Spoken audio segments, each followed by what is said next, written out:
સંખેડા તાલુકાના પાણીયા ગામે જવાના એપ્રોચ રોડ પર આવેલા બે નાળા બંને નાળા જૂના હોવાને કારણે ધીમે ધીમે જર્જરિત થઈ રહ્યા છે અને તેને કારણે પાણીયાના ગ્રામજનોમાં ચિંતાની લાગણી ફેલાઈ છે. પહેલું નાળું એ આ એપ્રોચ રોડ શરૂ થતાની સાથે જ આવેલું છે.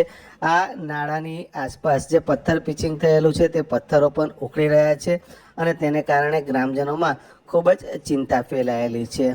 આ જ રસ્તા ઉપર આગળ રેતીના સ્ટોકની નજીક અન્ય એક નાળું આવેલું છે. એ નાળાની સાઈડ વોલ પણ જર્જરિત થઈ રહી છે, તેમાંથી પણ તિરાડો પડી ગઈ છે, પથ્થરો નીકળી રહ્યા છે અને તેને કારણે ગ્રામજનોમાં ચિંતા ફેલાઈ છે. રખેને કોઈ રેતી ભરેલી ટ્રક પસાર થતી હોય તે વખતે જો આ નાળું બેસી જાય તો ગ્રામજનોને ગામમાંથી બહાર રોડ સુધી આવવા માટે અન્ય કોઈ બીજો વૈકલ્પિક માર્ગ નથી અને તેને કારણે ગ્રામજનોમાં ખૂબ જ ચિંતા ફેલાયેલી છે અને તેથી જ ગ્રામજનો આ બંને નાળાનું સમારકામ કરવા અથવા તો નવીન નાળા બનાવવા માટેની માંગ કરી રહ્યા છે.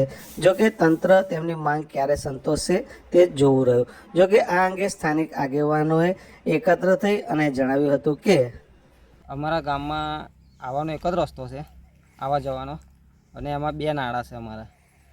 એમાં બે નાળા છે ને અમારે ભાગી પડે એવા છે મતલબમાં, અને આવવા જવા માટે સ્ટોક કર્યો છે અમારા ગામમાં કોઈ પાર્ટીએ, અને એને આવવા જવા માટે રેતીની ગાડીઓ ચાલે છે.